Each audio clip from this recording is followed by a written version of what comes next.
Buenos días. Hola, hola a todos. Hola desde Berlín. Estoy aquí en casa y es un poco tarde. It's a bit late here on the other side of the Atlantic Ocean, but I'm very happy again to be here with you. I'm here with David, my colleague and friend from New York. You are today in New York, right? That's right. Hola desde Brooklyn, New York. Hello from Brooklyn. Estoy aquí y yo he estado aquí por casi 2 semanas. I've been here for almost 2 weeks now. Y mi plan es quedarme aquí hasta el Día de Acción de Gracias. My plan is to stay here until Thanksgiving, and then I will return home para visitar con mi familia y vivir otra vez in Nashville and live again in Nashville, donde yo crecí, where I grew up.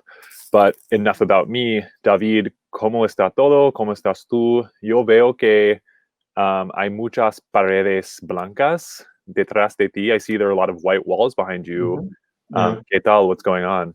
You might be thinking that I'm working from the office today in Berlin, pero no estoy trabajando desde la oficina, estoy trabajando en casa y es porque tengo un nuevo apartamento. Wow. Un nuevo apartamento. This is something that we learned some weeks ago, like where to place adjectives. Nuevo apartamento, apartamento nuevo. And in this case, I'm saying, yes, this is a new place. I just moved in. It's a brand new place as well. It's a new building. So it looks very modern. Parece muy moderno. Es muy blanco. Es muy claro. It's very bright and me gusta, me encanta. Y sí, estoy bien. Tuve un fin de semana muy activo. I had a very active weekend porque tenía que mudarme a este nuevo lugar because I had to move to this place. Tenía que mudarme a este lugar. Y estoy bien, estoy cómodo y contento de estar aquí con todos ustedes. I'm very glad to be here with all of you. And David, I think we've seen this every week, every Tuesday. And I think it's time to teach this Hola desde.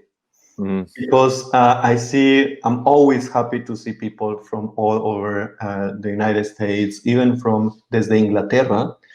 And I know that this might be a little bit confusing because if you say, hi from New York, I am from Tennessee, you might be using the same word in English. But in Spanish, we will use two different words, two different prepositions. So if you say, I am from Tennessee, you would say in Spanish, David, what would you say? I would say soy de Tennessee, which Exactly. could translate to as I'm of Tennessee. So that's the place of origin. Yeah, exactly. Whereas when we say hi from Bogota, hi from Berlin, hi from New York, we'll say hola desde. It's a very interesting question. Why two different words? In this case, desde is also expressing the origin of something, but it's not the place where you were born. It's something that is happening right now in this place, and this is going to any other direction. But we are not specifying this in Spanish, so that's why we say hola desde. Yeah. So it's great to see many people watching us from different places. Estamos siempre muy felices de verlos aquí. Están escribiendo desde muchos países diferentes y, wow, even from Basil, Virginia, Brooklyn, Peru. Wow. And yeah, I think this was a little piece to start our session. David, sorry, how are you? ¿Cómo estás? Gracias por preguntarme. Estoy bien. No tengo mucho que decir. I don't have much to say. No puedo quejarme. I can't complain porque la vida es buena. Life is good. Estoy acostumbrándome. Notice that reflexive pronoun me. Acostumbrarse is to get accustomed to or get used to. So yo me estoy acostumbrando or yo estoy acostumbrándome a la vida aquí en la ciudad de Nueva York. I'm getting accustomed to city life in New York again, but todo está bien. So I'm just happy to be back. This is our 21st episode, I believe. Always happy to be here with you lovely people and with you, David. But I say enough with the small talk and the chit chat. Let's get right down to the substance of the episode, should we? Yeah, but before we get started, let's have a quick review of the last sentence that we saw last week, which was this one. So do you remember what we learned last week? We learned about a little bit more about the word se in Spanish. And here we have a sentence, aquí se habla mucho español, where we have se with a very specific function. So, and I'd like you to tell us what the right answer would be here. Are we talking here about se as passive voice? Is this an impersonal pronoun or is this an indirect direct object pronoun? And I see that many people are already posting their answers. Passive voice. This is amazing.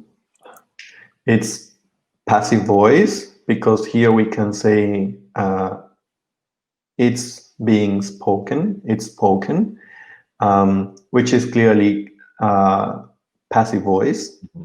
So well done, everyone. It's A. And David, I think we have also a second right option, which is B. So a little bit trick question. Phyllis seems to have gotten hitting the nail on the head here. So for everyone who said A, that is exactly correct. We also could, in theory, say B. So keep in mind when we talk about passive voice, then that's saying something like here Spanish is spoken, a lot of Spanish is spoken, or the vote was cast, or the painting was painted, something like that. But we can also talk about the use of the impersonal pronoun say in this context as well, if we wanted to say something like, here one speaks a lot of Spanish. So it kind of means the same thing. You would need a little bit more context to know if it's exactly the passive voice or exactly the impersonal. But in Spanish, the beauty is that you can say a sentence like, aquí se habla mucho español, and you get the same point across, whether you're trying to use say as a passive voice construction or as an impersonal pronoun. So we could either translate the sentence as a lot of Spanish is spoken here, or one speaks a lot of Spanish here. I'm not referring to one person in particular, but just anyone who comes here will be speaking a lot of Spanish, something like that. Yeah, without saying this explicitly, like without referring to us, to you, to any other people. It's just impersonal. It's someone speaking Spanish. That's the idea, because I see Rita is asking what se means. Rita, you are invited to watch the previous episode where we talked about the different meanings of se in English and how we use this magical word in Spanish. So yeah, I see that Lori is also asking, okay, it could also mean we, which is correct. I mean, it depends on the context. In Spanish, we are just being impersonal, which means it can be everyone. So no one, everyone. Or it can be passive voice. So Spanish is spoken. Yeah. And Rita, you asked also, how would you watch the past videos? You can find them here on our Facebook page. I'm pointing down, but I don't actually know if it would be below this broadcast, but it's somewhere on our feed in the video section. And then you can also find them on YouTube, and we can drop the link to our YouTube channel after this episode ends, and you'll find all of our past videos there. So that's also a note to anyone who's joining us for the first time or maybe missed a lesson last week or here or there. We post all of our episodes and our lessons on YouTube and on Facebook, so you can catch up. And that's actually a great segue into what we're going to do today. David, if you're ready to start, I figured it would be great to tell everyone that instead of presenting a new topic this episode, we wanted to kind of do a little bit of a repaso or review. And so we've talked a lot about different grammatical topics over the past 20 weeks. And we think that some of these are so important. All of them are so important, of course, but some of them really would merit a second look. And instead of just talking at you, this time we want to kind of get more engagement. So we have a lot more test sentences and example challenge questions for you about what we've learned in past episodes. So we'll review some of those and make sure we really have them locked down and know how to use these certain grammatical elements of Spanish. How does that sound, David? That sounds great. And this is also one of the key aspects when learning something. Review is a very important part of the learning process. So I think we have also some experience when learning foreign languages, when learning how to drive, when learning how to swim, when learning how to cook.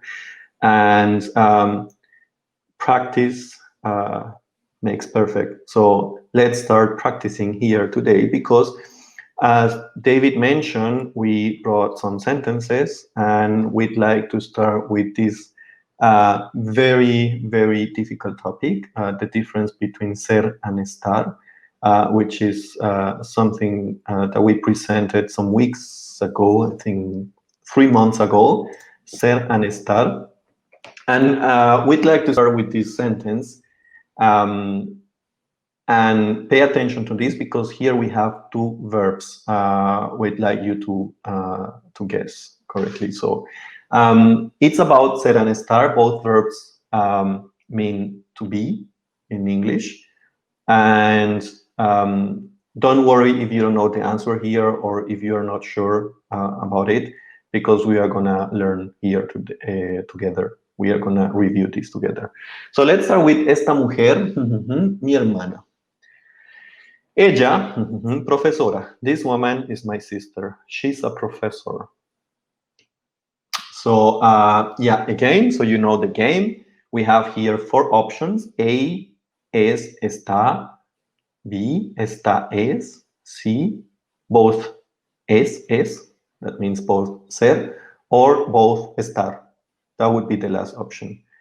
And here we have, we see different answers. A, C. It looks like we have a split jury. Lots of A's, lots of C's.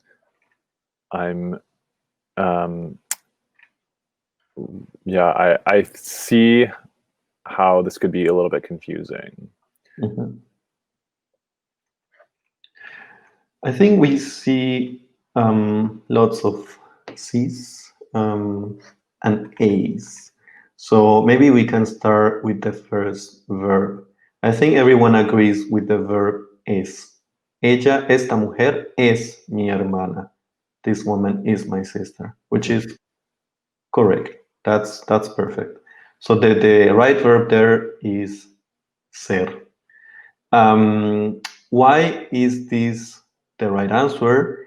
Remember that when talking about people, about professions, about origin, when you want to say where you are from, we are going to use the verb ser. The verb ser is used for permanent characteristics, something that doesn't change, or whose change is very difficult to get. So ser remains in time.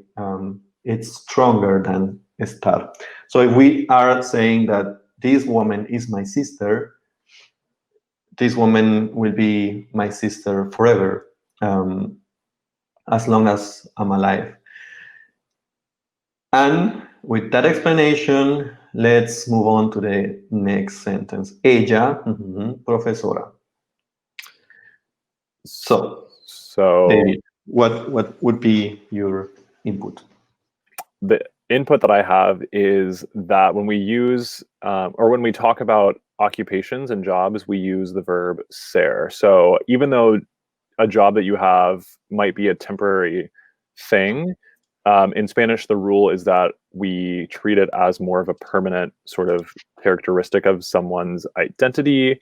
So we say, ella es profesora, or ella es periodista. She's a journalist. Ella es médica. She's a doctor. And notice that we would also leave out the indefinite article a, or una or un, depending on if it's a masculine or feminine noun. So we don't need to say ella es una profesora. We just say ella es profesora, and that's enough. So the correct answer here is C. Good job to everyone who got that right. And that can be a little bit tricky just because there's lots of different rules to remember around when to use ser and estar. Yeah, you were saying, David, that even though a job might be a temporary thing, we use ser in Spanish, which is used for permanent characteristics. And I think it's because, yes, you might be working as a teacher now, and you might quit working as a teacher next year, which makes this a temporary aspect. But you can work again as a teacher. So it's something you studied for, to become a teacher, to become an architect, to become a doctor. So this is something that belongs to you, and this can be always retaken again. And that's why we think, okay, a profession is something that belongs to me. Let's use ser, because it's a permanent thing. I think we are very happy to see that Dominica dreamed about Star Ser last night. That's such a coincidence. ¿Qué coincidencia? Well, let's see. I think we can skip the last sentence and we can move on to this one, which is, where are we? ¿Dónde? El concierto no aquí. Again, two verbs. We have 4 options. A, somos, es, that means both ser. Let's see. B, estamos, es. So estamos, that means we are, the verb conjugated for the first person plural, nosotros. Estamos, or es. Sí, estamos, está, or D, somos, está. So here we have a mix of ser and estar, and the option A is both ser, and the option C is both estar. What do you think? This one always gives me trouble. I expect we'll have a couple different answers on this one.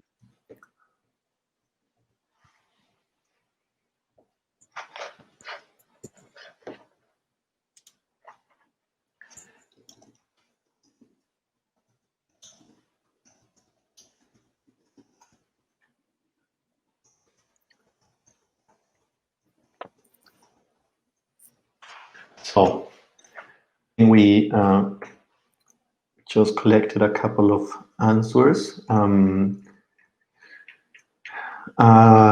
We have people saying it's C, so both with the verb estar. Jerry, Lee, Edith, Schatze, David, Gail, Jerry, they say C, some of you say B. So let's start with the question. ¿Dónde? Where are we? Since most of the answers are B and C, let's check out the first verb, estamos. And here we agree on the verb. The right one is estamos, because estar is used for locations. Don't forget that. ¿Dónde estamos? Where are we? if the answer is a place, let's use the verb estar, just to place something in a specific position. ¿Dónde estamos? Where are we? So when you look at maps in Spanish, you might see a dot saying, está aquí, usted está aquí, you are here. So, well done. So the first verb is estamos. Let's have a look at the second sentence. El concierto no. Aquí, here we have two options, ser or estar. David, what is the right answer? So some of you might be a little bit confused when I say the right answer is actually es. So that means the right answer is B overall.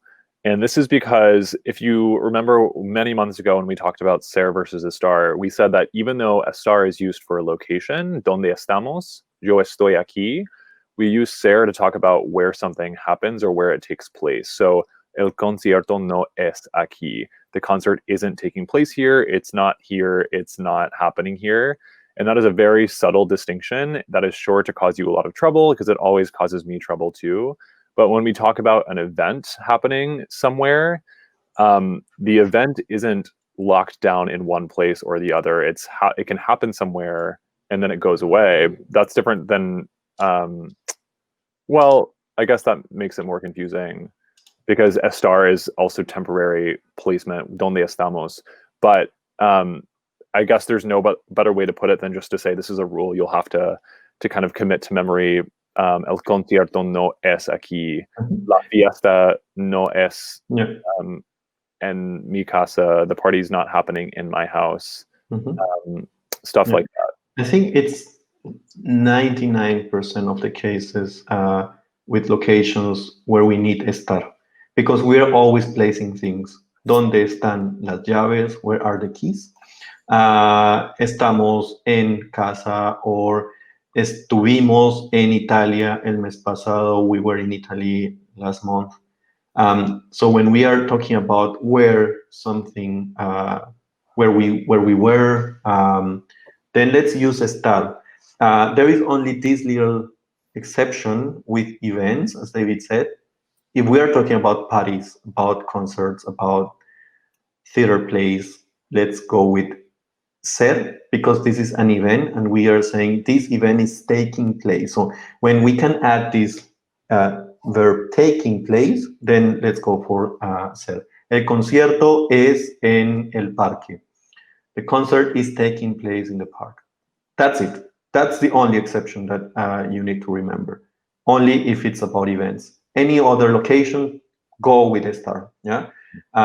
Here we don't need to think about temporary versus permanent characteristics. Although when we are not talking about locations, when we say, for example, triste, then we are more likely to use estar. Estoy triste, because this is something that can change. I can also say soy una persona triste. That means you are a sad person. Yeah. So in this case, again, the right answer is B. ¿Dónde estamos? El concierto no es aquí. Where are we? The concert isn't here. Yeah. So how can we master this? We need sentences. We need to practice. We need to check sentences where people are using ser or estar, and we need to understand also why, the context. And let's start using those verbs without being afraid of making mistakes. Because if you say donde el concierto no está aquí, this is something that everyone can understand in Spanish, but the right answer would be ser in this case.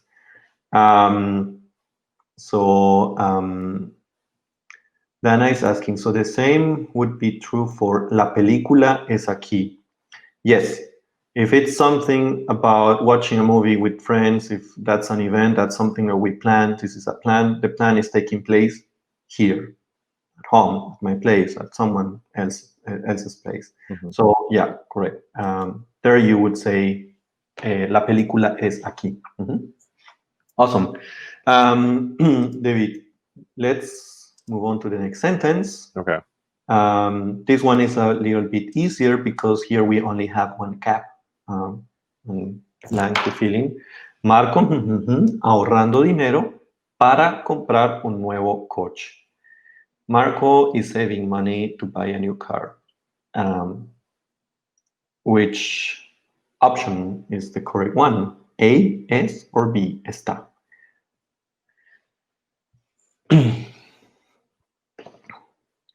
I think this one is easier than the two past sentences. Mm-hmm. Because here we have a hint, which is the verb.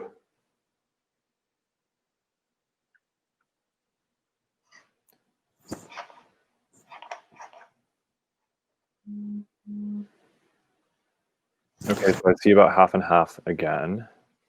Good that we're reviewing this because it can be troublesome for sure. Yeah. It's always good to review this topic, David. Mm-hmm. It's never old-fashioned. It's always appropriate. So we see here lots of answers, lots of A's, lots of B's. And the right answer is... David, what's the right answer? The suspense is killing me. The right answer is B. Está.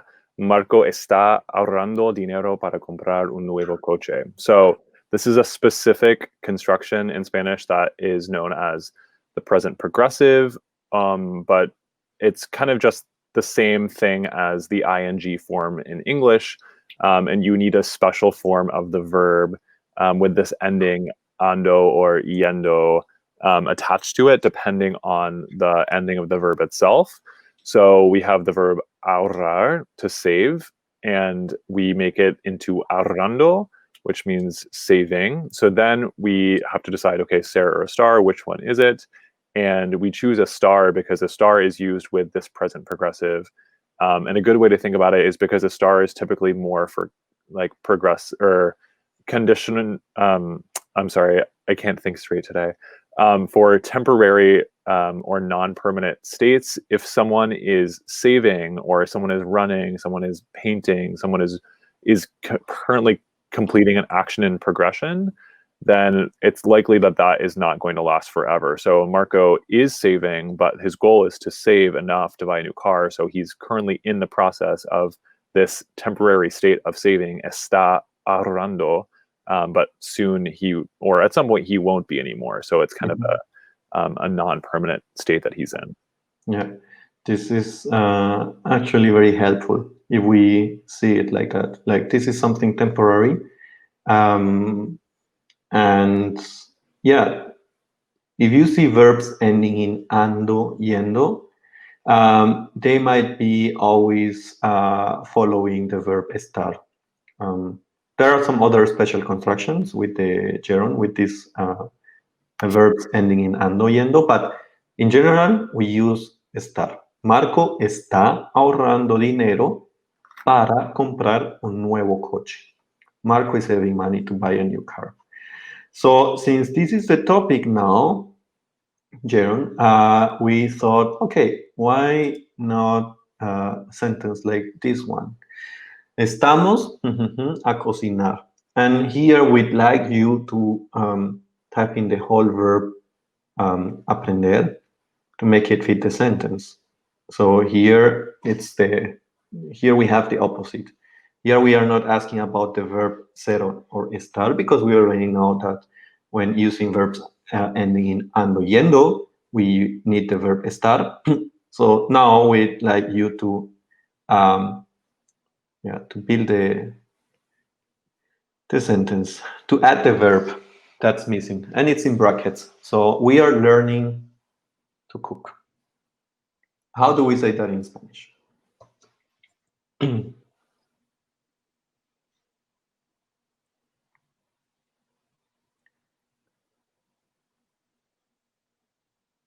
There are some answers, which is great. So maybe we can remember that there are two different endings, ando, yendo, and there is a very, very easy rule to apply here.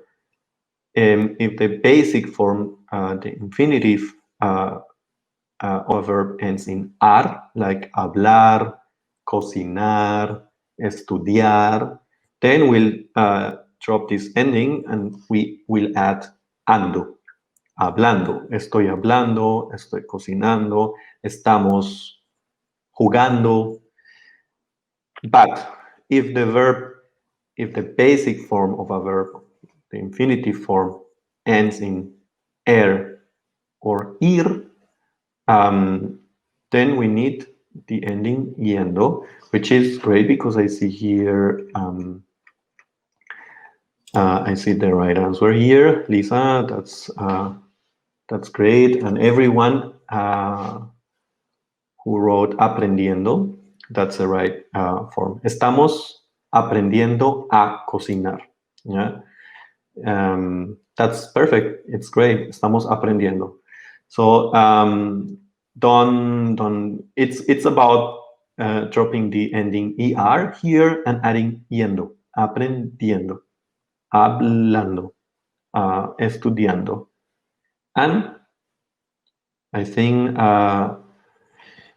we just completed the quick review of ser and estar that we brought to you for today. There are many other topics. We have presented 20 different topics so far. No, it's less because some weeks we were talking too long about pronouns and some other topics. But we'd like to have these quick reviews more often in the future, just for us to always remember what we learned some weeks ago, because this is a very, very successful way to learn something. Let's review, let's practice, let's do it. Don't wait for us to bring up a topic here to review. You can also do it. Go out and talk to your friends in Spanish, and it's always possible to make mistakes. Mistakes are also very important because they tell us where we are and what we need actually to reinforce. So don't be afraid of mistakes. Let's review as much as possible, and let's collect questions as well that we can bring up here in these sessions, so that we all learn together. Are there any questions you might have? I see here Stephanie speaks French. Apondro. It's very similar. In Spanish, you spell it only with one P. Aprendiendo. Yeah. Mm-hmm.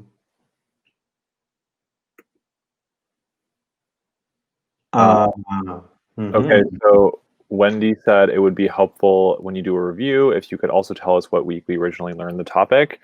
And I think, David, you and I keep a list, and I just checked. I think it's week 5. So if you want to find it on this Facebook page or our YouTube channel, it's also labeled with the title of the video should say what we talked about that week. So I think, especially on YouTube, potentially on Facebook, but it'll say the difference between Sarah and a Star, episode 5. So it should be pretty easy to track those down if you need. Yeah. And we also created a document where we collected all the sentences that we are displaying here on the screen. Go check it out because that's also very useful. And there you find that, yeah, in the 5th episode, we talked about ser and estar. So if you want to have a quick review, quick recap of what happened 15 weeks ago, 16 weeks, I'd say, 4 months ago. Use this document, print the sentences out. You are more than welcome to do whatever you'd like to do with this document, as long as it's helpful for you to learn and to practice. So let's put here the link on the screen. This is a link to a Google Doc that we prepared. So yeah, And use it. And I'll find the YouTube playlist right now where we keep all of our past videos from these Facebook Lives. So that's a really good place to turn. Yeah, so for those of you who are just joining us for the first time today, thank you for having patience and sticking with us through a topic that you might not have learned about before, just because we usually don't review for a whole episode, but I think it's important that we do. So if you really liked this review format and you want us to do more, maybe one every 5 episodes or just at least another one some point in the future, please let us know. We'd be happy to do that on a topic that you think is important. We can also keep presenting on new topics. We always love to have suggestions too.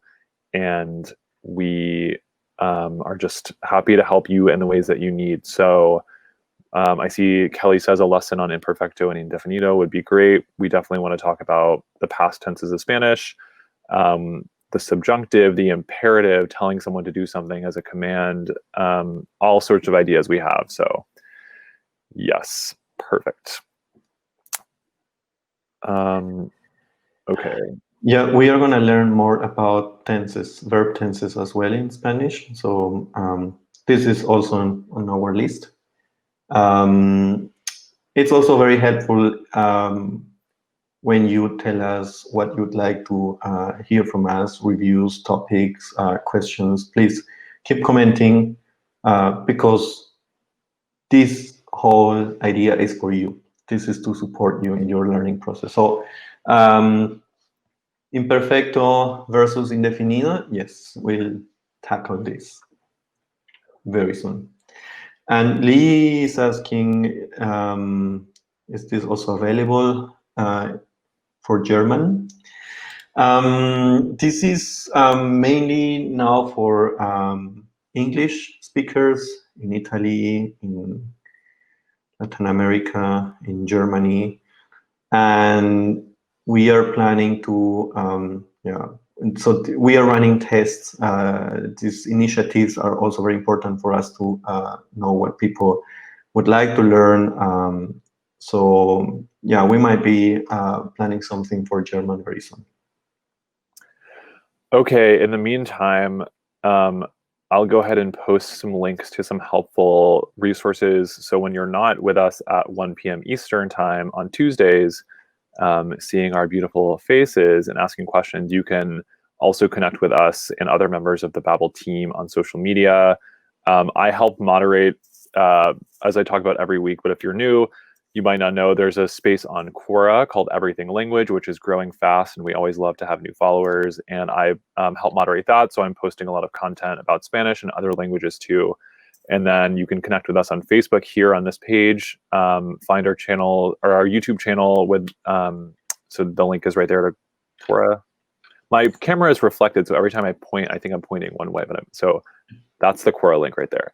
YouTube, I posted earlier, and Facebook, you're here, but we're also on Twitter and Instagram and TikTok as Babbel USA, at Babbel USA. And yeah, I think that's all I have to say, David, if you want to wrap up a little bit early today. But just always so happy to be here with you all. We do this every week, Tuesdays at 1 p.m. Eastern time, unless we tell you otherwise, but next week we'll be back. So looking forward to seeing you too and taking your comments and suggestions into account. And with that, I will turn it over to you, David.